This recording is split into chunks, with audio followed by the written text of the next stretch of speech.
Hi there, Don MacNaughton here, Don MacNaughton Coaching. I'd just like to talk a little bit. I've been thinking this week about creativity and probably where it goes as we get older. You know, some of us are lucky enough to keep that childlike curiosity about what's possible for yourself or what's possible about for you to create in the world. But sometimes we lose that wee bit of a spark, and it's always useful, I think. It's always useful to be reminded of that. And I've seen a quote recently about learning to walk, and you hear this example the whole time. I use it in sport all the time about what it's like when you're learning to walk, and you know, when you're up there on your legs and you're falling down and up, you get up again, your knees go and your hips go and you're down again, and no one ever gives up. No one ever says, oh no, bugger that, I'm going to stick to crawling, or your parents tell you not to bother. Everyone carries on doing it. So there's that thing about learning from mistakes and learning the process, and we all have that innate drive to walk within us, and we all, when we're young, we never kind of say, oh right, I'll never get that, or because our ego's not developed yet, we're never comparing ourselves to other people and think, oh, I should be walking by now. So that's one thing as we get older.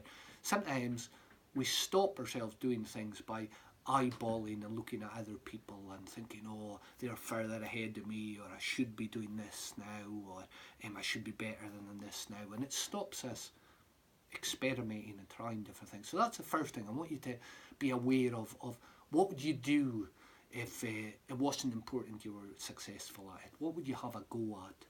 So that's the first point. And the second point is, again, in relating to learning to walk, is if you notice a baby, if you notice a toddler learning to walk, and even though they fall down thousands of times, when they're falling down, notice when they get back up, the joy they take in getting their balance and finding their balance. Just for a few seconds, then they might fall down again.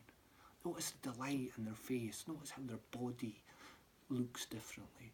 And I think that's something that we forget. We forget as we get older that sometimes things take longer than they are, but when we fall down, we forget that feeling of what it was like to be successful in it for the sheer sake of it, that sheer sake of the equivalent of getting your balance, that fleeting moment which lights up a toddler when they've got their balance. So, second point is, I want you to notice those moments when you're successful, and you define success, those moments of you've got your balance, even though they don't last, because that's what real self-esteem, self-confidence is about.